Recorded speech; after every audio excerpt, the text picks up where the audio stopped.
saya sendiri sebagai orang Kalsel, khususnya warga Kota Banjarbaru, agaknya bingung apa sih yang menjadi spotlight dari Kota Banjarbaru. Kedua, menurut saya harus sakti sih kalau jadi Nanenggaluh. Widih. Saya bilang harus sakti. Kenapa? Karena kita harus menguasai seluruh elemen bumi. Apa bisa dijelaskan?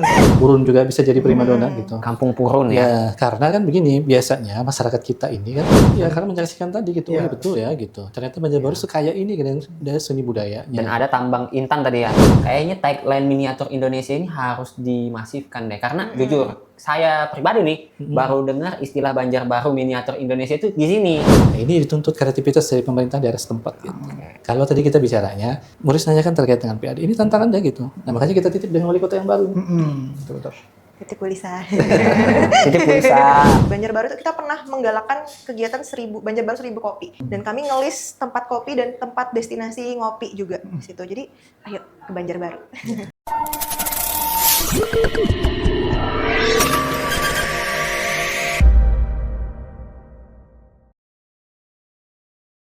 Halo sahabat positif, dimanapun Anda berada, jumpa lagi dengan saya Dian Firdaus hari ini di podcast Suara Positif, ruang berbagi energi positif dan inspirasi kebaikan. Hari ini saya seperti biasa sama Bang Wahyudi, Halo. lalu ada Bro Muris, Halo. dan tamu spesial kita hari ini ada Dinda Galuh. Yeay. Terima kasih sudah diundang. Oke, Mbak Dinda Galuh adalah seorang alumni atau mungkin apa ya, Apa?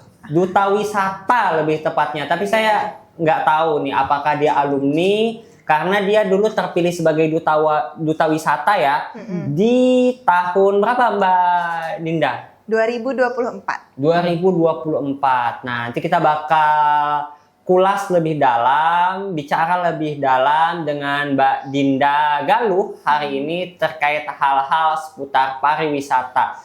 Nah, nggak afdol rasanya nih kalau saya nggak nanyain sama my bestie di sebelah ini kan, Mas Muhrisku. Siap. Oke. Jangan terpesona, Mas. Siap. saya berusaha untuk menahan pandangan. Karena beliau hari ini luar biasa cantik gitu. Masya Allah. Gombalmu. Oke, Mbak Dinda jangan, memang dia agak Oh gitu lain. ya.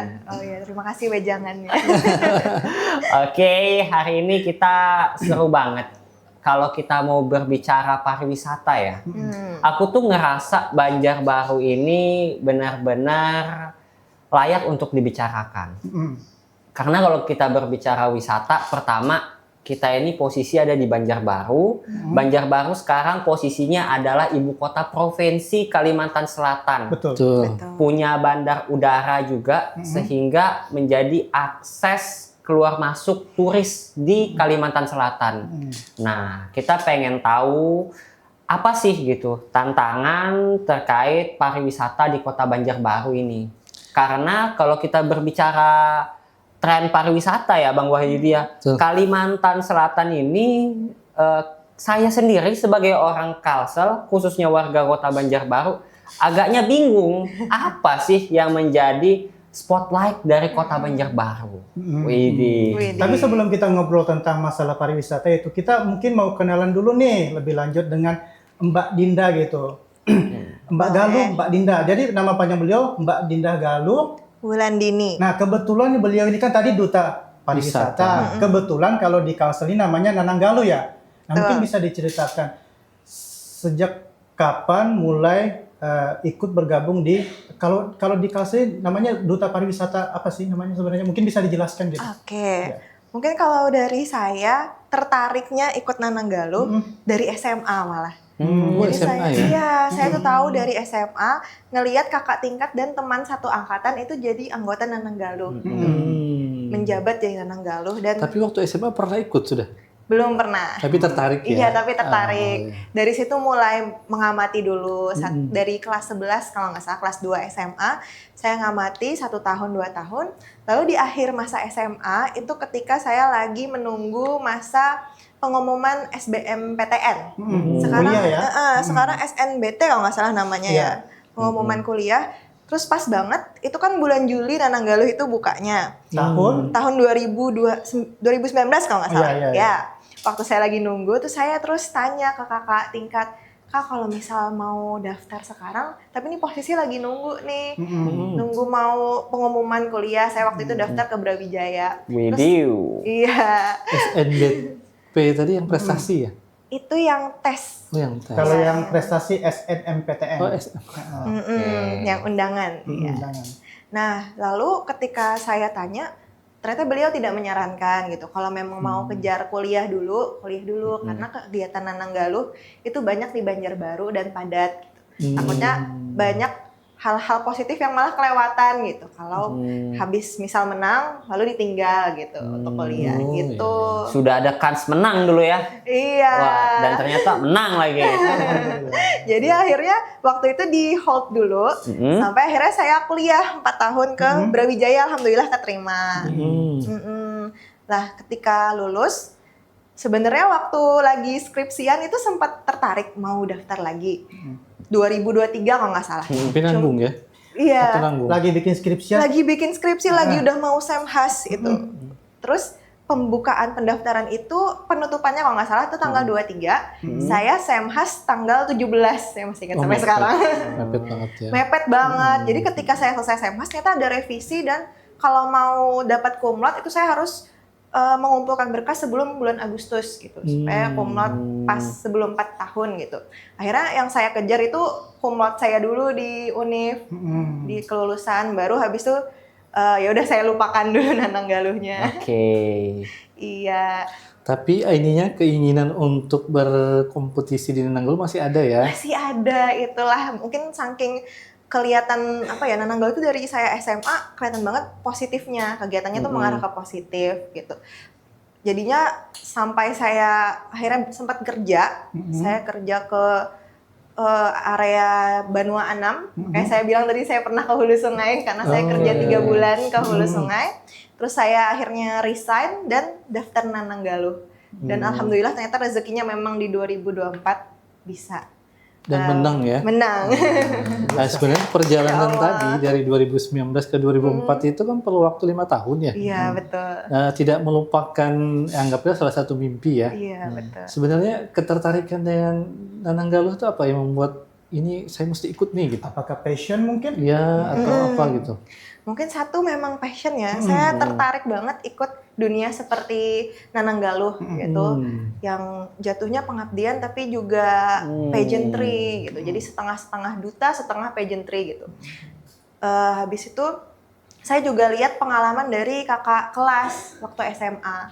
Yang mana beliau bisa mendapatkan jalan rezekinya melalui Nananggaluh. Banyak banget review-review positifnya. Akhirnya Networking ya. iya, jadi saya benar-benar kayak, aduh pengen banget gitu. Jadi salah satu orang-orang keren ini gitu. Dan alhamdulillah berhasil.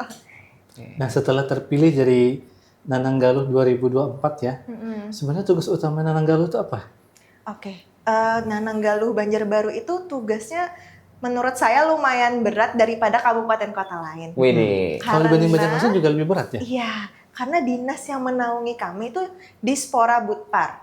Dinas Kebudayaan, Pariwisata, Olahraga, Pemuda. Ada 4 sektor dan karena kami itu adalah sampai detik ini menjadi ambasador utama di Dispora Budpar, kami dituntut bukan hanya di pariwisata dan budaya, tapi juga di kepemudaan juga ikut, mempromosikan bidang olahraga juga ikut gitu. Oke. Iya, jadi tugasnya lumayan banyak gitu daripada kabupaten kota lain yang kadang-kadang ada yang hanya di fokus bawah sektor pariwisata. iya, atau di pendidikan dan kebudayaan gitu. Ada yang kayak gitu terbagi. Gacor sih itu. Iya, gacor banget. Banjarbaru emang sibuk gitu. Makanya kegiatannya akhirnya jadi lebih banyak daripada kabupaten kota lain. Karena tadi memang sektornya seperti Lebih yang Mbak banyak Linda ya bilang lebih banyak. cakupannya. Akhirnya juga kesibukannya lebih padat gitu ya. Betul. Nah, mungkin saya mau tanya dulu nih sama Bang Wahyudi. Jadi kita bicara soal pariwisata ini kan salah satunya ya, pariwisata ini kan ada hubungannya dengan namanya PAD, pendapatan asli daerah. Betul. Mungkin Bang Wahyudi bisa nggak menyampaikan relevansi antara pariwisata di Kota Banjarbaru dengan PAD kita di Kota Banjarbaru ini seperti apa gitu? Atau kita tanya dulu dengan Boleh. dulu waktu masih aktif juga sampai sekarang ya. Pariwisata yang di Banjarbaru yang dipromosikan ini apa aja nih? Yang dipromosikan itu utamanya wisata Pumpung. Jadi Pumpung. pendulangan Intan Pumpung, ya. Pumpung. Cempaka ya berarti ya. Betul. Oh, namanya Pumpung. Iya. Aku kira Pumpung itu orang. Itu namanya Oke. tempatnya baru di Cempaka. Pumpung. Oh, iya. Iya, jadi emang itu yang gacor bahasanya, yang paling kami utamakan Paling untuk diangkat ya? promosikan, Oh, iya, iya. karena beda sendiri dibandingkan kabupaten kota lain, di mana di situ masih terjaga pendulangan intan tradisionalnya. Dia tradisional pakai alat tradisional berarti ya. Iya, sebenarnya kalau dibilang tradisional sekarang udah semi tradisional karena ada alat pengeruk, mesin pengeruk. Tapi kalau untuk mencari mendulang intannya masih tradisional Manual ya? pakai linggangan. Iya. Kalau selain Pumpung apa lagi? Kalau selain Pumpung, yang kedua itu Kampung Purun. Kampung Di Palem ya berarti ya. Palem. Betul, Oh, di iya. Palem. Karena itu selain jadi objek wisata, orang bisa ngelihat dari sudut budaya dan kebiasaan orang-orang memurun, juga bisa sambil beli oleh-oleh buat keluarga, misal mau keluar kota gitu. Nah sebenarnya menarik sih yang ditanyakan Bro Muhriz tadi. Kalau kita bicara PAD Banjarbaru ini kalau nggak salah tahun 2025 kemarin sekitar 1,6 triliun. Nah 500 miliarnya itu memang dari pendapatan asli daerah. Oh. Nah dari pendapatan asli daerah itu sebenarnya sumbangan dari pariwisata itu mungkin ada sekitar 8 sampai 15 miliar. Kecil sebenarnya ya. Nah, 10%. makanya tadi kan saya tanya kan, Iya. apa nih objek wisata yang dipromosikan Nananggaluh? Ada Pumpung sama Purun ya. Karena memang tantangan Banjarbaru ini yang pertama dia kan tidak punya, dia bukan daerah tambang. Iya. Ya kan? Makanya sumbangan PAD-nya kan kecil nih Iya, gitu. betul. Dan memang ternyata kalau kita kulik lagi PAD terbesarnya itu kan dari pajak. Nah, dia tantangan tersendiri nih. Nah, tapi kalau kita coba komparasi dengan kota-kota yang ada di Indonesia yang mereka itu bukan daerah tambang, kemudian bukan juga apa spot wisata alamnya banyak, itu ada juga kota-kota yang berhasil. Contoh misalnya kayak Solo, ya. Nah, jadi dia salah satu caranya untuk menaikkan PAD lewat jalur wisata, mereka membuat event tahunan. Mirip kayak Jogja sebenarnya. Jogja itu kan event tahunannya, Iya. gitu. Nah, yang kedua yang menariknya itu adalah pernah kuliahnya di Brawijaya, Malang ya. Iya, Nah, di Malang. di Malang itu kan ada Kota Batu ya. Betul. Nah, di Batu itu dulu PAD-nya rendah.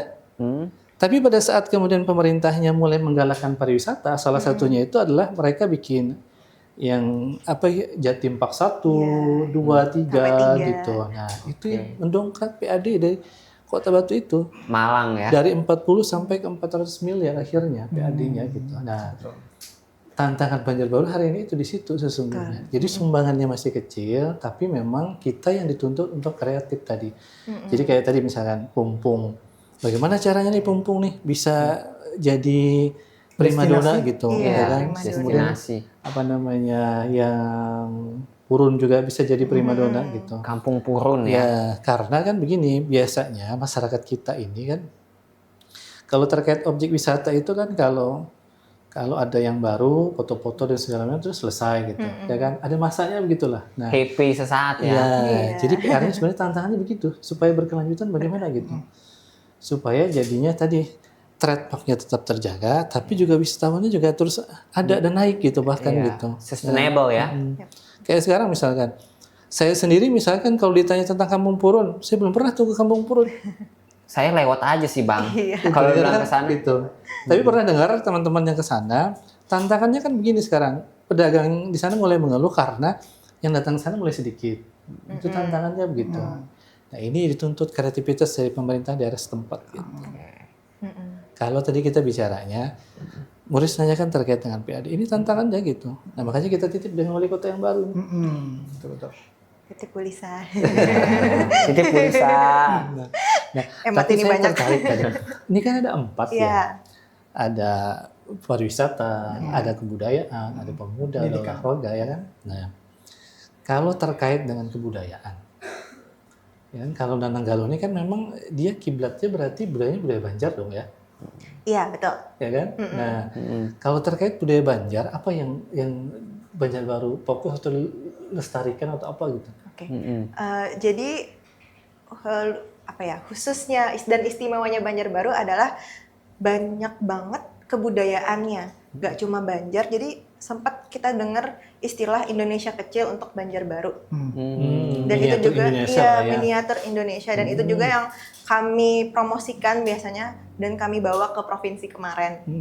Karena dari misal kemarin ada festival budaya, sanggar-sanggarnya bukan hanya sanggar orang Banjar, bukan sanggar tentang Madihin atau sanggar Nananggalu, tapi ada juga sanggar-sanggar orang Jawa, saya lupa jujur namanya. Macam-macam ya. Macam-macam, Oh, itu iya, dari iya. berbagai kalangan, dan itu memang ada orang Jawa aslinya juga, dan juga Dayak juga banyak. Jadi kalau bisa dibilang kami harus fokus di kebudayaan Banjar aja, mungkin nggak bisa, karena memang melihat ke masyarakat Banjarbaru sendiri yang rata-rata pendatang. Karena Banjarbaru juga kota yang baru ya, masih umurnya 20 tahun dibandingkan Banjarmasin yang mungkin udah berpuluh-puluh tahun lebih tua. Dan Hampir 500-an kebudayaannya tahun. udah lebih kuat dibandingkan Banjarbaru. Makanya akhirnya kami mencoba merangkul semua kebudayaan yang ada di Banjarbaru. Itu kalau Nananggalu Banjarbaru. Jadi ada Banjar, ada Jawa, ada Dayak juga ya. Dayak, iya, Oh, betul. banyak nih entitas yang Berarti layak Banjarbaru sebagai miniatur Indonesia ya? Miniatur Layak Indonesia. banget sih, tapi Mbak Dinda, saya jadi berpikir lebih dalam terkait Banjarbaru miniatur Indonesia. Artinya kan masyarakatnya homogen ya. Iya. Nah, Heterogen. heterogen. Aduh. Sorry. Iya. Homogen dan heterogen ya. Iya. Siap salah. Minum dulu. Heterogen. Jadi Banjarbaru ini masyarakatnya heterogen ya. Artinya plural kan, Betul. banyak. Betul, banyak. Sehingga dia nggak punya ciri khusus gitu yang membedakan dia dengan daerah-daerah lain. Nah, gimana nih peran Nananggalu atau peran alumni dari Duta Wisata, alumni Nananggalu di Kota Banjarbaru untuk membuat Banjarbaru ini bukan hanya sebagai sebuah kota heterogen tadi ya, tetapi juga sebagai sebuah destinasi yang punya ciri khas. Brandingnya ya. Iya, brandingnya. Mungkin ini menyangkut sama yang kata Pak Wahyudi tadi, kalau Solo itu dia punya satu acara event tahunan kebanggaan. Nah, cara alumni Nananggalu dan juga kami untuk menyiasati itu dengan mengadakan yang namanya Murjani Festival. Oke. Sebentar lagi bakal dimulai. Ini penyelenggaranya setiap tahun ya? Setiap tahun, iya. Jadi kami benar-benar berusaha mempertahankan di 5-6 tahun ini Murjani Festival supaya bisa diangkat ke nasional. Gitu. Jadi event tahunan. Nah, di Murjani Festival inilah kami menyediakan wadah untuk para pelaku seni dan kebudayaan untuk unjuk gigi gitulah istilahnya. Jadi macam-macam sanggar kami bawa untuk kolaborasi, macam-macam UMKM juga, dan juga kami bikin teater, musikal, dan lain sebagainya untuk merangkul dan menayangkan, memberikan wadah lah ya untuk para pelaku pegiat seni dan juga budaya untuk bisa tampil. Jadi itu sih salah satu cara kami untuk menyiasati banyaknya kebudayaan, dan juga akhirnya Murjani Festival ini menjadi satu event yang ditunggu-tunggu setiap tahun oleh banyak pegiat seni. Berarti kalau tahun ini yang event yang keberapa ini? Ini seingat saya sudah dari 2019 tahun ini, Ketujuh ya, Pak? dan Keenam sempat ya? 1 tahun kalau nggak salah seingat saya ya berhenti karena COVID. Oh iya. Ya, tapi habis itu mulai lagi meskipun dalam keadaan karantina yang luar biasa ketat, Masih akhirnya terbatas ya? tahun ini akan diadakan lagi. Jadi biasanya di akhir tahun ya? Iya, di November Desember sekitar itu. Jadi udah mungkin 5 tahun. Sebenarnya menarik sebenarnya Murjani ini. Kalau kita bisa menjadikan event ini jadi skala nasional ya. Iya, Cuma memang tadi kalau ini dijadikan event skala nasional sebenarnya bukan hanya tanggung jawab dari Nananggalu sebenarnya kan, gitu. Karena ini sebenarnya tanggung jawab bersama masyarakat Banjarbaru dan pemerintah Secara umum setempat Kalsel gitu. sebenarnya. Betul, ya kan? betul. Pemerintahnya kan, gitu. Bagus sebenarnya kalau di-create gitu. Karena kan kalau misalkan di Solo misalkan, orang kan biasanya kalau festival tahunnya itu kan ada ya macam-macam ya, ada batik segala macam. Kalau di Jogja itu juga ada ya event tahunannya ya. Ada, Gitu. ada. Kalau ini bisa apa ya?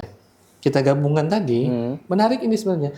Ada Murjani Festival, kemudian menayangkan miniatur Indonesia tadi gitu. Ternyata lengkap ya di sini gitu.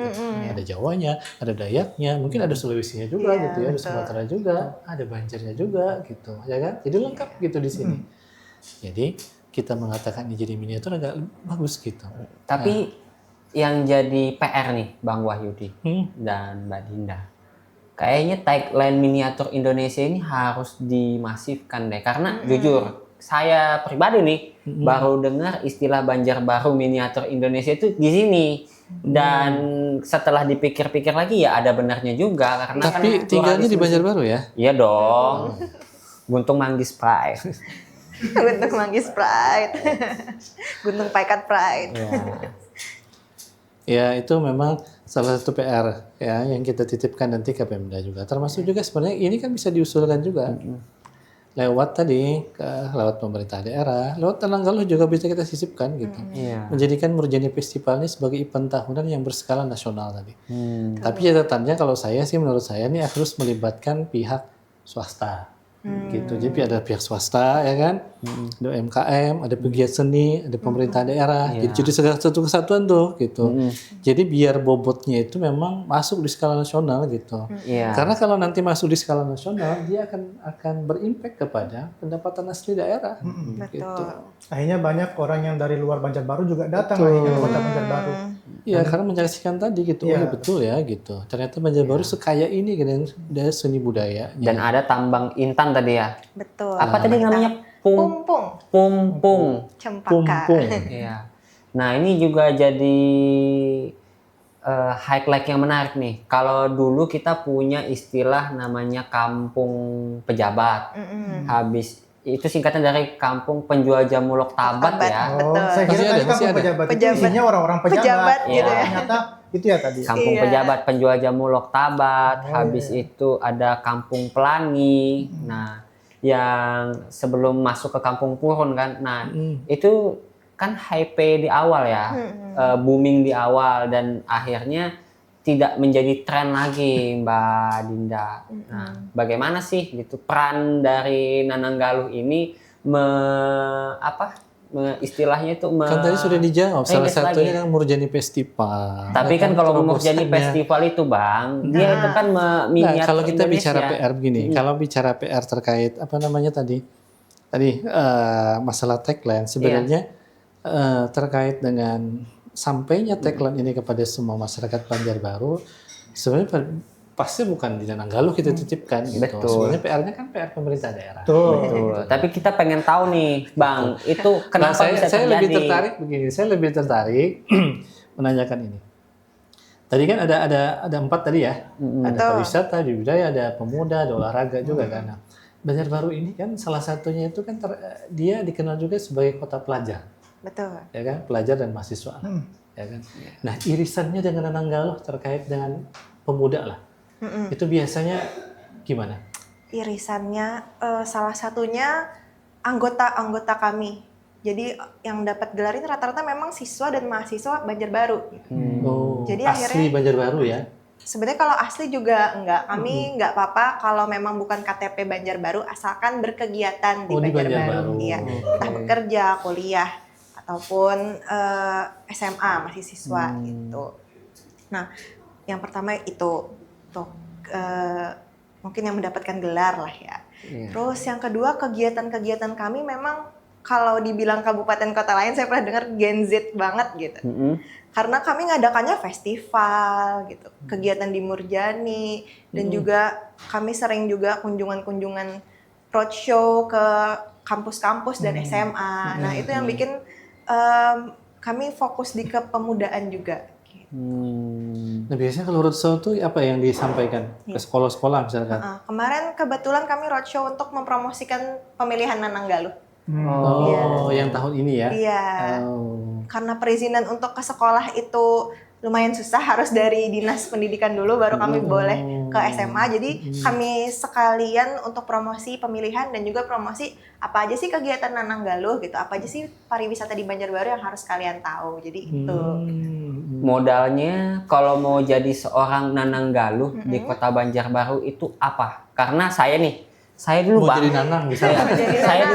Saya dulu pernah daftar Berminat. jadi Nanang Galuh Kota Banjarbaru. Lolos. Pernah ya? 2016. 2016 saya daftar dan kalah. Oh, tapi sudah masuk pendaftaran. Sudah unjuk bakat di gitu. waktu itu. Wah, gila. Jadi kalahnya dieliminasi ya. Nggak sampai 20 besar juga nggak sampai. Jadi saya mau tanya nih, apakah menjadi indikator utamanya? Karena kalau ganteng, berpenampilan menarik, good looking saya nggak kalah-kalah amat gitu loh. Gitu ya. Betul. Sepakat, saya sepakat. Pakat Iya, sepakat kan? juga. Gimana? Apa sih indikator biar teman-teman yang lain tuh tahu gitu apa yang mau disiapkan lebih dalam gitu? Karena isi otak itu kan lebih menarik ya daripada tampilan muka gitu. Kalau Kalau dari versi saya sih. Oke. Kalau dari saya yang pertama pastinya taat administrasi dulu gitu. Jadi kami punya syarat umur dari umur 16 sampai 24 tahun. Wah, Oh, kita 16 nggak ya? masuk nih kita. nih. Iya, 16. Masih masuk kalau saya, Bang. Tahun depan akan jadi 17. Tapi kan kalau 16 berarti kan belum dapat KTP. Nah, iya, karena belum dapat KTP akhirnya kemarin sempat lumayan sulit untuk perihal administrasi penyerahan hadiahnya karena butuh KTP dan butuh bikin rekening bank. Nah, akhirnya mulai tahun ini jadi 17 tahun. Nah, iya. Sampai 24 tahun itu yang pertama administrasi dari umur, kemudian yang kedua punya kegiatan di Banjarbaru. Terus yang ketiga bersungguh-sungguh, itu administrasinya gitu. Oke. Terus yang kedua menurut saya harus sakti sih kalau jadi Nanang Galuh. Widih. Saya bilang harus sakti. Kenapa? Karena kita harus menguasai seluruh elemen bumi. Apa bisa dijelaskan? kita satu harus bisa berpenampilan menarik. Memang nggak harus cantik, ganteng yang sempurna proporsional, tapi bisa menata diri gitu. Jadi groomingnya Menurut pintar. Dinda termasuk ganteng apa enggak? Ya iyalah. Menarik lah ya. Iya, gacor. Iya. Iya, yang pertama itu. Jadi harus rapi, bersih gitu. Meskipun mungkin nggak terlalu yang hidungnya mancung banget kayak orang Arab itu nggak perlu, nggak usah gitu. Yang penting bisa merawat diri. Yang kedua juga harus menguasai banyak elemen avatar mungkin ya. Saya bilang kita kan harus kuasai pariwisata dan yang di Nanang Galuh itu kalau ditanyain bukan hanya di Banjarbaru tapi 13 kabupaten kota yang ditanyain. Sekausul ya? Iya. Lalu bahasa Banjar, lalu ada kebudayaan Banjar juga dan saya pernah ditanyain budaya apa aja di Banjarbaru. Itu saya udah lama di Malang gitu, jadi saya nggak tahu gitu. Dan itu jadi salah satu PR banget yang harus dipelajari ternyata. Gitu. Terus itu sih, dan tadi yang pertama look, yang kedua pengetahuan, dan yang ketiga itu pintar membawa diri. Oke. Berarti memang kalau boleh saya ambil secara umum memang tidak boleh lah sembarangan, artinya harus ada prepare dulu gitu. Betul. Tidak sekonyong-konyong misalnya karena ingin dapat linknya atau apa, tapi dia tidak mempersiapkan diri pada Boris kemarin ini tidak mempersiapkan diri. Sebenarnya yang bersangkutan ini tidak kalah, belum saatnya saja. Oh, belum saatnya. Tapi Belum saatnya. karena tadi maksimal syaratnya 24, kalau saya lihat kayaknya bersangkutan udah nggak bisa lagi gitu. Aduh. Karena Tidak umurnya bisa udah Udah lewat ya. Tapi saya pernah dengar nih Mbak Dinda, ini kalau Nanang Galuh itu kan artinya 17 sampai 30 ya? Dua. Ditambahin ya. 30. 24. Ada lagi namanya, saya pernah dengar, ini kemarin di Banjarmasin. Nggak tahu di Banjarbaru ada atau enggak Bang. Namanya itu Nanang Galuh cilik. Jadi bocil-bocil itu bocil-bocil. dijadikan Nanang Galuh. Nah itu, yang itu gimana Mbak? Kalau yang itu, iya ada peruntukannya. Mungkin karena antusiasme masyarakat ya yang melihat Nanang Galuh sebagai suatu sosok yang diidolakan, akhirnya anak-anak kecil tuh terinspirasi dan pengen juga. Dan dari banyaknya keinginan ini akhirnya dibentuklah oleh pemerintah Banjarmasin. Jadi yang bikin itu pemerintah Banjarmasin sama Tabalong sekarang yang juga bikin. Oh, baru 2 ya. Iya. Baru 2, saya pikir sudah sampai go nasional tadi. Belum. Jadi baru 2 kota dan kabupaten ini. Banjarbaru berarti belum ya? Belum. Menyusul, Pak. Menyusul mungkin ya. Soon. Mengumpulkan talenta-talenta anak-anak terbaik dulu ya. Bisa disiapkan mungkin saya Bang. Kalau nggak bisa ikut lagi, anak bareng gitu kan. Anaknya, Iya. oh Ya sudah ada. bikin dulu kayaknya sih. Waduh. Nah, jadi menarik tadi ya sebenarnya ya. Padat ya ternyata ya ini apa ya tugas dan fungsi Nananggalu ini ya. Sepadat itu ternyata ya. Nah, kalau kaitannya dengan pemuda nih.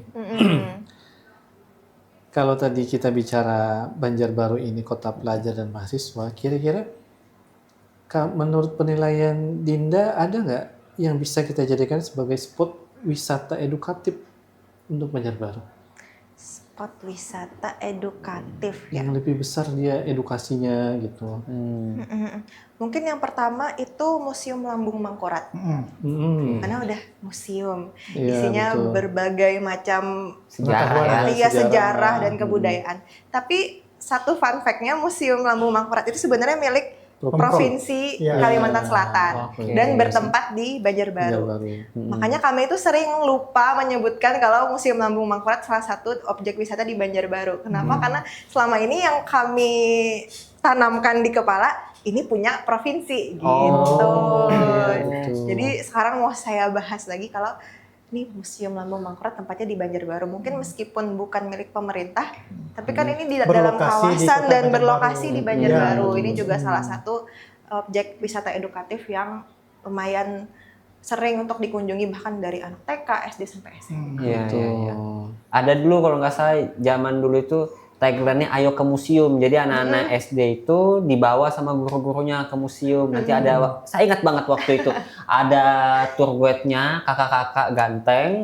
Dia jelasin, kita nanya barang-barang Waktu di museum. Brodian ke museum. Iya. Oh ya. Wah, gacor banget sih itu.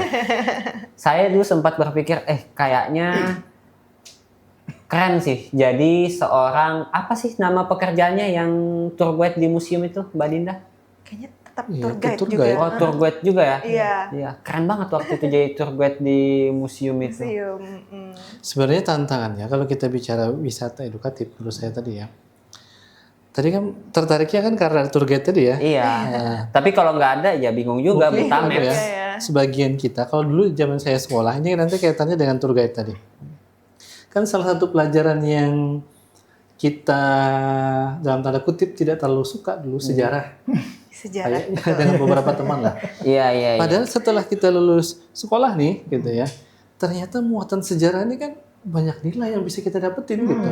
Nah, ternyata setelah saya baca-baca literasi, oh ternyata memang salah satu PR-nya, kenapa banyak murid tuh nggak suka sejarah adalah boleh jadi PR-nya ada di guru atau penyampai sejarahnya, atau iya. dalam bahasa yang lebih keren narator sejarahnya gitu. Iya. Yang itu menyampaikan kepada anak-anak muda begini loh cerita bangsa kita ya kan. Ngantuk kan? Iya, seandainya narator-narator itu bisa mengisahkan dengan semangatnya, dengan apa jiwanya gitu ya. Atau kalau Mbak Dinda yang narator Iya. sih nggak akan ngantuk sih. Nah, tidak ngantuk, dapat feel-nya, dapat semangatnya begitu. Nah, kembali ke tour guide tadi. Jadi sisi itu yang mungkin boleh jadi mesti dapat perhatian lah. Ya kan? Oke. Jadi tour guide itu bukan hanya sekedar menjelaskan, oh museum kita ini punya apa namanya destinasi ini aja gitu. Ada tulang ikan paus masih ada nggak tuh? Dulu zaman saya rasa masih ada tulang ikan paus Masih ada, gitu, masih ada. ya kan? Ada alat-alat petani. Tapi itu asli nggak sih? Nggak tahu soal aslinya. Kalau ada di museum biasanya asli. Oke. Oh, Ada sumbernya. ya, mesti ditambahkan tadi merekrut orang yang narator yang bisa membuat anak-anak itu menjadi tertarik gitu. Oh ternyata begini ya gitu. Iya, Kenapa ada alat ini misalkan orang bertani zaman dulu, oh dia bisa cerita tuh, bukan hanya menunjukkan gitu. Betul sih. Jadi orang-orang antusias datang ke museum gitu. Oh gitu, dia mendapatkan nilai dan mendapatkan semangat. Menarik sih itu Bang, karena nggak semua, saya jujur, mungkin kalau sekarang kita berbicara sejarah ya, memang PR-nya itu adalah bagaimana merepresentasikan kembali dengan bahasa yang mudah, sederhana, dan juga membuat anak-anak itu, khususnya kita yang remaja ya, merasa tertarik untuk Nggak, yang remaja siapa? saya. Oh masih remaja? Iya dong. ABG. Secara tampilan kan saya muda banget nih. Iya. Tapi memang kalau PR-nya kalau sekarang saya ke museum itu ya Boring. boring sih. Mungkin Makanya, karena bukan Gen Z iya, kali ya. Kalau makanya, Gen Z itu kan iya. lebih sederhana dia. image ini yang sebenarnya jadi PR sebenarnya Iya. kan, yang harus kita rubah supaya orang datang ke museum itu tidak tidak boring, tidak malas, tapi ingin mendapatkan sesuatu gitu, berupa cerita, berupa semangat yang lain. Gitu. Mungkin kalau saya pribadi ini mulai terpikir sebenarnya bagaimana kalau misalnya kan ada kampus Universitas Lambung Mangkurat, ada atau jurusan misalnya pendidikan sejarah, barangkali museum itu bisa menerima mahasiswa untuk magang di situ, dan mereka sekalian diajarkan untuk bagaimana caranya untuk mempresentasikan bahwa ternyata museum ini seperti ini, isinya segala macam. Akhirnya anak-anak ini bukan hanya magang dalam tanda kutip di instansi yang kerjanya dalam tanda kutip ya, Administrasi. registrasi gitu. Padahal memang ada jalurnya sebenarnya, cuma mungkin kita belum sampai pada tahap itu. Saya tertarik nih tadi Mbak Dinda bicara soal apa tadi, Festival Murjani ya? Iya, betul. Itu kan yang mengajukan sebenarnya pemerintah Kota Banjarbaru ya? Iya, betul. Nah, itu mengajukannya ke pemerintah provinsi atau langsung ke pemerintah pusat sebenarnya? Kalau itu, ini sepengetahuan saya ya. Awalnya itu dari ide alumni. Kemudian diajukanlah ke dinas. Kemudian dinas menyetujui, jadi kalau nggak salah itu tapi nggak langsung, jadi ada prosesnya dulu, diajukan ke DPRD dulu untuk pendanaannya dan lain sebagainya, barulah diajukan ke wali kota. Nah, kalau sudah di situ nggak perlu diajukan ke provinsi lagi setahu saya, karena dananya dari pemerintah kota. Oh, berarti ini memang dalam Program artian tataran Pemko. atau levelnya masih di kabupaten kota ya? Iya. Nah, mungkin kalau misalnya tadi narasinya adalah ingin memperkenalkan ini untuk skalanya nasional, artinya memang kita berharap pemerintah provinsi bisa masuk nih ke ranah ini nih. Agar nanti, karena biasanya begini, salah satu kenapa sebuah program itu tidak berjalan, karena dalam tanda kutip ya, masalah pendanaan. Kalau misalnya hari ini Kota Banjarbaru punya pendanaan prioritas pada sektor yang lain, akhirnya ini yang Festival Murjani ini akhirnya seolah-olah menjadi pilihan, padahal sebenarnya itu bagus kita angkat untuk memperkenalkannya ke skala nasional nanti. Ya cuma mudah-mudahan tahun ini bisa terselenggara dan mudah-mudahan bisa berdampak kepada pemerintah provinsi agar pemerintah provinsi bisa membaca, oh ternyata ini dampaknya bagus nih buat pemerintah provinsi, agar nanti juga bisa disampaikan kepada pemerintah pusat. Kira-kira begitu sih kalau pandangan saya sebenarnya. Amin ya Allah. Bagus, menarik. Kira-kira ada artis ibu kota nggak nanti itu Festival Murjani itu? Jadi kepo nih dengan si Festival Murjani ini. Biasanya. Mungkin gambaran Harapannya kegiatannya seperti apa biasanya. Sebenarnya dari tahun-tahun sebelumnya artisnya artis lokal aja masih. Seperti mungkin Jeff Banjar, lalu kalau tahu Kayusda. Nah, Ya. ciri khas kami itu di 2 tahun terakhir kalau nggak salah itu bikin lagu. Jadi ciri khas Banjarbaru adalah setiap kegiatan bikin lagu, dan yang direpotin adalah Kayusda. Oke. Yang bikin lagu siapa? Kalian galuh-galuh ini? Yang bikin lagu dari panitia kalau nggak salah, dari manajernya itu dari alumni Nananggaluh juga yang kerjasama sama Kayusda. Jadi nilai-nilai apa yang mau diangkat di lagunya dari beliau yang mendirect, kemudian Kayusda yang mengolah jadi lagu. Jadi Lagunya penasaran biasanya nih. pakai bahasa Indonesia apa bahasa Banjar? Bahasa campuran, kadang ada bahasa Campuran. Indonesia aja, bahasa Banjar juga, supaya kan karena kami tujuannya nih buat nasional. Iya. Nah, dari itu bahasanya kalau diusahakan sebanyak mungkin bahasa Indonesia. Oke. Mbak Dinda bisa nyanyi? Aduh, dikit Oh, banget. spill dong satu aja lagu kita ya, yang Lagu sudah apa tuh? dibikin Abang Yusda dan kawan-kawan di tahun kemarin boleh. Kita penasaran nih Bang. Saya soalnya nggak pernah dengar nih si lagu nih. Oke. Mungkin boleh buka Spotify nggak? Boleh. Boleh. Oke, Boleh, kita boleh. buka di HP deh ya, biar kayak karaokean gitu. Iya. Di situ ya HP. Evin tolong. Boleh ambil? Ya nggak apa-apa. Iya. Ternyata banyak yang belum tahu. Saya juga baru tahu waktu awal menjabat jadi Nananggaluh, kayak ini asik banget. Waktu kami grand final juga kami punya lagu sendiri. Oke. Artinya memang perlu dimasifkan berarti Iya. masyarakat Kota Banjarbaru dan sekitarnya juga mengenal dan tahu gitu. Jangan sampai cuma viral di dalam. Ya, saya tadi penasaran Kayusda ini siapa? Yusda Permana ini komposernya lokal Banjarbaru Banjarmasin, area Kalimantan Selatan. Jadi sudah sering bikin lagu-lagu lokal. Terlibat dalam produksi lagu gitu. Betul. Anak Banua nih. Iya, anak Senggol Banua. dong. Senggol dong. Kak Yusda. Gitu. Ini mungkin saya putar ya. Salam kenal Bang Judulnya- Yusda. Iya, salam kenal. Banjarbaru Murjani Festival. Ini tahun Kemarin. ya? Tahun ini 2024 kemarin, Oh, betul. Unsur pancing ya? Iya, campuran itu.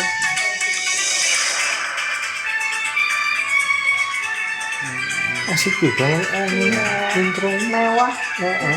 Kami paling suka kerjasama sama Kak Yusda karena intronya selalu mewah.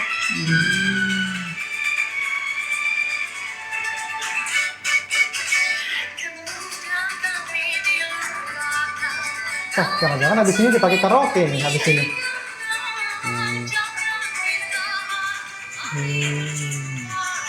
Saya baru dengar nih soalnya lagu ini. Masuk Spotify, jadi saya muternya dari Spotify. Dan fun fact-nya lagu ini dijadikan lagu latar untuk teater kolosal waktu pelaksanaan Banjarbaru Murjani Festival. Oke. 2 tahun. Ulang tahun.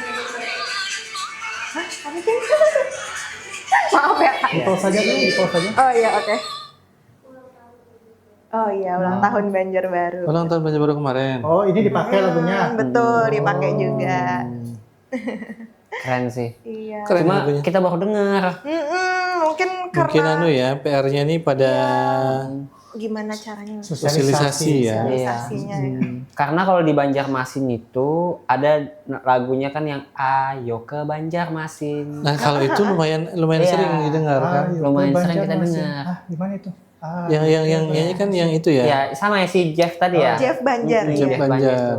Kota Itu pernah dengar, nang karena memang sering diputar ya. Wanang paling bungas. Mungkin Banjarbaru harus lebih masif kali ya promosinya. Supaya kita juga paham ya. Iya, Bismillah naik anggaran. Nah kalau terkait misalkan tadi kan pariwisata sudah kita singgung, kebudayaan sudah, Iya. ya kan. Kemudian pendidikan sudah tadi, Sudah. olahraga. Olahraga. Nah Dinda suka olahraganya apa? Kalau saya suka jogging. Jogging ya? Iya, setiap minggu pasti ada sesi Bareng jogging. sama Bang Wahyudi lah. Oh. Tiap pagi pasti jogging. Berarti bisa nggak supaya supaya Dian bisa apa yang membuat suka dengan jogging? Karena saya itu tipenya kalau sendirian nggak fokus. Jadi takut kalau misal yoga sendirian di rumah misal, sambil pegang HP nanti. Nah, kalau jogging itu ngelihat orang-orang juga fokus lari, saya jadi ikut terpacu gitu. Saya harus fokus ini gitu. Kalau saya gitu. Berarti jogging sendiri atau yang biasanya Sama fun komunitas? run? Komunitas. Banyaknya sih sendiri, tapi juga terbuka sama Berbaur komunitas. ya? Iya, berbaur Berbaur, aja gitu. iya. Kalau ada yang ngajakin bareng itu temen ya, ayo. Tapi kalau nggak ada ya udah sendiri. Ya, diajak lah Riz. Ya kan? Ayo olahraga. Saya pernah diajak teman Ya, tipis-tipis, lari. Bang. Saya pernah diajak Tipis-tipis teman ya. lari, tapi ujung-ujungnya nyucuk pentol. Nah, itu repot kan. Nah, itu jadinya. PR juga tuh Itu kalau PR. ngajak teman Karena ya. kan biasanya kalau larinya hari Minggu tuh kan misalnya di tempat-tempat terbuka. Kalau di Banjarbaru kan gubernuran ya. Iya. Betul. Itu kan sepanjang jalan juga ada pelaku-pelaku usaha. Biasanya kita tuh godaannya sebenarnya bukan soal ini kita mau lari atau enggak, tapi godaannya ini pentol, gorengan, es segala macam gitu. Nah, mengenai pariwisata Bang, mungkin selain apa tadi tambang intan, kemudian kampung apa? Purun, ada nggak sebenarnya pariwisata yang lain mungkin yang selama ini mungkin belum dikenal oleh masyarakat? Kira-kira apa untuk bisa diperkenalkan itu apa kira-kira? Selain itu. Yang mungkin belum dikenal ya. Yang baru buka ini sebenarnya The Legenda. The Legenda. Iya. Itu apa tuh? Itu wisata tematik gitu semacam itu, mungkin kau tahu Amanah Borneo Park. Iya. Nah, ya semacam itu, dan itu khusus buat spot foto juga. Jadi ada beberapa wahana juga, spot foto dan lain sebagainya. Tempatnya anak muda berarti ya? Tempatnya The anak muda. Legenda. Iya, mungkin itu yang akan saya angkat gitu. Di mana itu? Betul-betul baru dengar nih. Iya, The baru Legenda. dengar ya. Daerah Cempaka juga, area sebelum penambangan intan pumpung, belok kiri. Dalam tahap mungkin ya, masih Iya. dalam tahap ya. Entah. Kalau sudah Alas buka? Kapak Udah buka? sudah buka, sudah buka. Udah berapa tahun ya? 2 tahun mungkin. Oh, tapi masih belum. Nah, makanya tadi saya tanya, harapannya mungkin kalau misalnya masyarakat mau datang ke tempat yang berbeda, bisa tuh datang tadi ke The Legenda itu salah satunya, atau ke tempat-tempat yang lain gitu. Betul. Oh, The Legenda ya. The Legenda nih guys. Tapi saya ada nih satu tempat yang menurut saya itu murah tapi berkesan. Tahu Bang? Apa tuh? Apa Gimana tuh? Tahu misbar Banjarbaru nggak sih?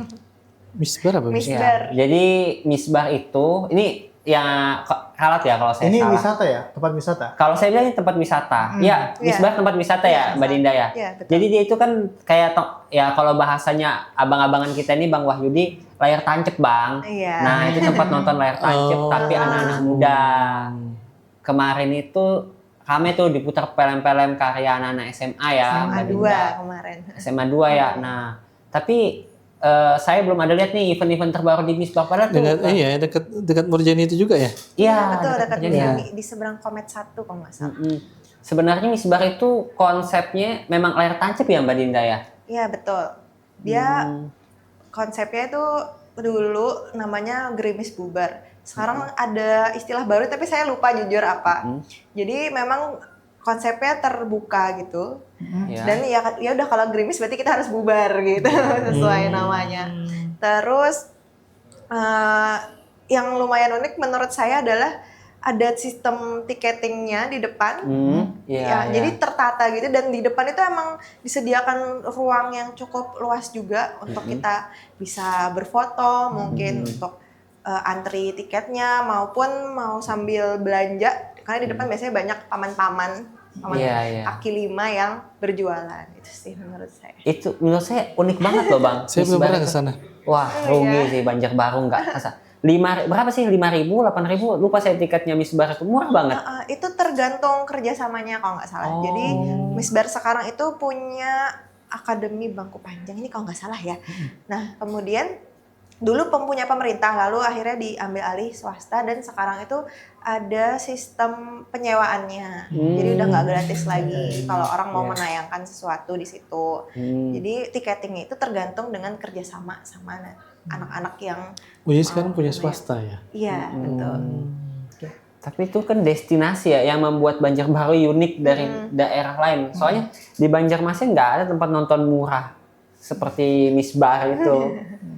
Buat saya sih ikonik gitu ya karena ya kapan lagi nonton murah serasa di bioskop walaupun kalau malam mungkin hujan bar itu berarti bubar. Bubar harus Oh gitu, Misbar berarti bubar. Tapi kalau dipikir-pikir datang tempat terbuka, misalnya bareng pasangan suami istri gitu ya, tiba-tiba gerimis itu kan berasa tuh romantisnya tuh, tiba-tiba berlarian, berpegangan tangan, berasa romantisnya gitu ya. Kamu menghayal enggak? Tapi saya beberapa kali lewat sebenarnya daerah situ itu seperti tidak terawat ya. Cuma karena mungkin karena sudah dipindahkan ke swasta ya. Iya. Beda ya sentuhannya. Sayang sih sebenarnya ya. Tapi ada satu spot di sebelah Misbar itu yang lapangan skateboard. Iya. Itu benar-benar diiriin terus. Kalau saya lihat di Instagramnya Bu Ananda, Ibu Wawali, warga Banjarmasin itu selalu menjadikan skateboard di sebelah Misbar sebagai patokan supaya Banjarmasin membuat hal serupa. Gitu. Oh karena Banjarmasin belum ada ya? Belum ada, ya padahal dia kecil aja tapi memang lengkap. Ada yang wahana skateboardnya tinggi, ada yang sedang. Tempat kreativitas Iya, anak muda tempat ya. kreativitas para skateboard. Asik juga ya Banjarbaru ini. Kita udah ngobrol panjang lebar sama Mbak Dinda. Mungkin dari Bang Wahyudi mau ada yang ditanyakan sebelum kita menanyakan hal. Biasanya kan kalau diskusi seperti ini kan pasti ada kesan-pesan. Nah sebelum kita tanya pesan-kesannya mungkin Bang Wahyudi ada yang mau ditanyakan dulu. Saya sudah cukup. Langsung aja ke beliau. Ya. Bagaimana? Kalau saya ada satu Bang. Nah silakan.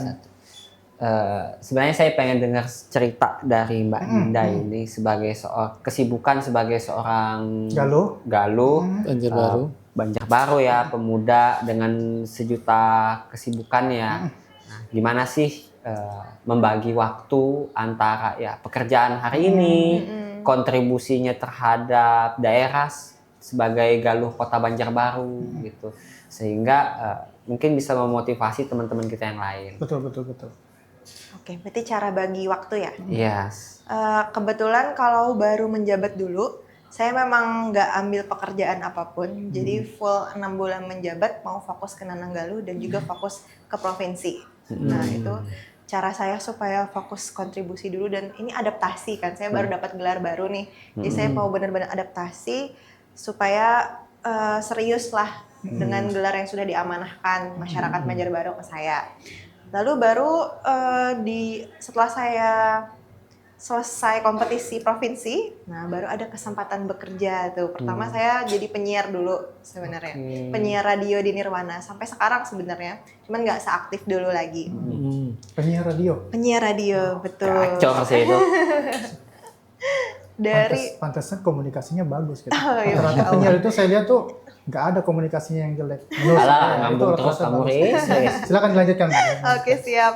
Nah, waktu jadi penyiar itu waktunya lumayan fleksibel juga. Jadi saya bisa sambil nyiar itu sambil mungkin koordinasi sama kegiatan Nananggaluh atau saya atur lagi karena jadwalnya shift-shiftan ya. Jadi kalau mau ikut rapat tuh masih bisa.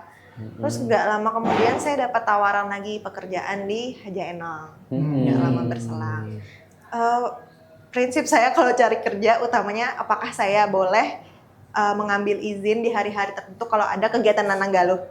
Karena saya masih menjabat, jadi saya nggak mau meninggalkan tugas dan tanggung jawab saya. Betul. Kalau memang boleh, baru saya oke dengan pekerjaan itu. Sebenarnya sempat ditawarin beberapa kali di lain, cuman karena lumayan ketat, akhirnya saya nggak ambil.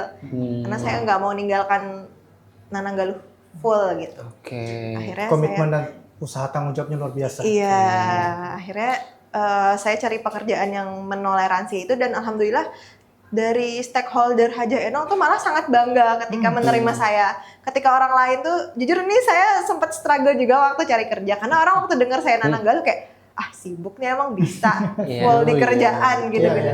Kalau Haja Enong beda, love Haja Enong gitu. Kalau Haja Enong tuh beda malah mereka sangat kayak terbuka dan bilang ke semua tamu yang datang ini Nananggaluh gitu.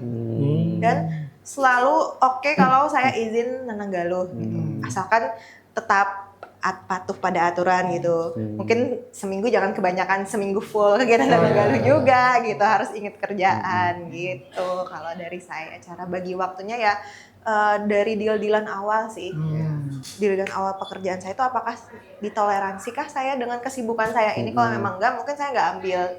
Tapi kalau iya, saya berusaha untuk menyeimbangkan. Lalu menyeimbangkannya ini dengan cara saya bikin jadwal. Saya tuh suka banget bikin namanya itu skala prioritas. Skala prioritas ya. Betul. Penting. Jadi penting mendesak, penting tidak mendesak, tidak mendesak, tidak penting. Lalu yang mendesak dan tidak penting seperti itu. Jadi ada 4 skala dan saya suka nulis-nulisin di kamar saya itu ada satu papan tulis yang bisa saya tulis-tulisin kegiatan saya. Kayak misal hari Sabtu podcast sama suara positif gitu. Oh, udah masuk jadwal aja kita nih. Udah masuk jadwal gitu, udah masuk di kalender juga. Kalau saya hari Minggu skala prioritas nyuci pakaian. Gitu ya. Nyuci pakaian. Karena maklum masih sendiri. Harus cuci pakaian sendiri. Silakan lanjutkan, Mbak. Silakan lanjutkan. Iya, gitu. Itu sih kalau cara saya bagi waktu. Jadi emang saya suka manajemen kegiatan saya juga ke suatu wadah dan saya deal-dealan dari awalnya juga jujur aja gitu. Ya udah saya ini dengan segala kesibukan saya apakah boleh gitu. Satu pertanyaan terakhir dari saya. Biar kita bisa yang lain ikut termotivasi. Apa benefit atau keuntungannya setelah terpilih menjadi Galuh Banjarbaru 2024? Banyak banget. ya. Sampai bingung ini mau bilang yang mana. Yang pertama, keuntungannya saya bisa lebih dekat dengan masyarakat. Karena waktu sebelum jadi Nananggaluh, saya tuh bingung cara saya pengabdian gimana. Karena saya benar-benar pengen banget nih terjun langsung ke masyarakat gitu. Tapi wadahnya apa? Akhirnya dengan melalui Nananggaluh ini saya jadi tahu, oh masalah masyarakat Banjarbaru tuh sebenarnya di sini. Misal UMKM-nya ada permasalahan di terkait promosi digital. Banyak banget yang bingung gitu. Akhirnya saya kemarin sempat bantu Dinas UMKM Banjarbaru untuk jadi model produk-produk UMKM. Karena mereka juga punya satu program untuk mempromosikan atau memotret gratis produk-produk itu. Nah, itu pertama yang saya paling menurut saya paling berdampak gitulah setelah saya menjadi Galuh. Terus yang kedua dari segi rezeki alhamdulillah juga berkat berkat Nananggaluh jadi akhirnya banyak yang makin kenal gitu, makin apa ya, mungkin dari mulut ke mulut juga ya, review pekerjaan saya misal dan teman-teman Nananggaluh juga. Akhirnya kami juga dapat tawaran di berbagai pekerjaan gitu. Ada yang content creator. Jadi di Nananggaluh tuh rata-rata banyak yang jadi content creator. Berkat pembekalan di Nananggaluh yang memang mewajibkan kami untuk bikin konten gitu. Dan pekerjaan di luar juga. Banyak. Banyak. Walaupun sudah nggak bisa ya, nggak bisa lagi lah. Iya. Bagaimana, Daus? Ya, saya suka Nananggaluh, tapi belum bisa menjadi Nanang Banjar. Gak apa-apa, mungkin kan tadi di Sebenarnya Banjarmasin. saya menambahkan juga manfaatnya selain tadi terjun ke masyarakat, sebenarnya yang tidak terasa itu kan jadi inspirasi banyak orang ya. Ya kan? Inspirasi kebaikan maksudnya. Jadi ketika tampil, ketika kemudian berkomunikasi, orang bisa melihat gitu. Oh, ini ada anak muda punya talenta segala macam, dan ini jadi inspirasi bagi anak-anak muda yang lain. Itu yang tidak terasa sebenarnya. Ya. Itu sebenarnya sih yang paling penting ya. Betul. Menginspirasi, dan itu bisa jadi amal jariah mungkin. Betul sekali. Amin.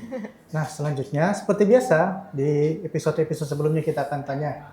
Mungkin ada pesan kepada masyarakat, khususnya Kota Banjarbaru, sebagai Galuh Kota Banjarbaru, apa yang mau disampaikan? Pesan-kesan mungkin. Pesan-kesan. Atau mungkin ajakan berkait apa? Kita kan tadi membahas masalah pariwisata, masalah budaya, dan lain sebagainya gitu. Mungkin ada yang mau disampaikan kepada masyarakat Banjarbaru. Misalnya, ayo kita ramaikan wisata Kota Banjarbaru dan lain sebagainya. Silakan. Oke, ntar pikir dulu ya, apa ya? Nggak kepikiran. Mungkin kalau dari saya buat masyarakat, pertama terima kasih dulu sudah percaya sepenuhnya dengan Nananggaluh Banjarbaru. Karena saya sering banget ketika saya bilang saya tuh Nananggaluh, masyarakat tuh langsung kayak, oh kamu Nananggaluh, berarti kamu gini gitu. Kami di mata masyarakat tuh positif sekali gitu, dan kami sangat bersyukur punya masyarakat yang se-welcome dan semendukung itu ke kami. Jadi mana nggak semua kabupaten kota mungkin mendapatkan hal yang sama seperti itu. Terus yang kedua, banggakan wisata kita. Betul, saya sepakat itu. Iya, karena Banjarbaru tuh mungkin memang tidak punya wisata alam, tapi wisata kita itu kreasinya banyak banget. Mulai dari Danau Seran yang dulunya adalah kerukan tambang, bisa jadi tempat wisata yang cukup terkenal. Kemudian ada Amanah Borneo Park yang kita punya Jatim Park sendiri lah istilahnya kalau di Malang ya. Banjarbaru tuh punya kabupaten kota mana lagi gitu yang punya selain kita gitu. Terus juga tempat ngopi di Banjarbaru itu banyak. Banyak sekali. Iya, banyak banget. Banjarbaru itu kita pernah menggalakkan kegiatan Banjarbaru 1000 kopi. Itu salah satu anak kegiatannya Mbak Murjani Festival. Dan kami ngelis tempat kopi dan tempat destinasi ngopi juga di situ. Jadi, ayo ke Banjarbaru. Ayo ke Banjarbaru. Thank you, Mbak Dinda Galuh Kota Banjarbaru yang namanya juga merupakan bagian dari Kota Banjarbaru. Kalau dengar namanya pasti ingat Kota Banjarbaru. Dan sahabat positif dimanapun Anda berada, hari ini kita banyak belajar, banyak bicara dengan Mbak Dinda Galuh yang merupakan sosok inspiratif di Kota Banjarbaru. Salah satu pelajaran penting kita hari ini adalah jangan takut mencoba, dan ketika Anda memiliki tujuan, maka Anda harus mempersiapkan tujuan itu agar Anda bisa mencapainya. Sampai jumpa di podcast Suara Positif selanjutnya. Jangan lupa like dan subscribe. See you next time. Bye. Bye-bye.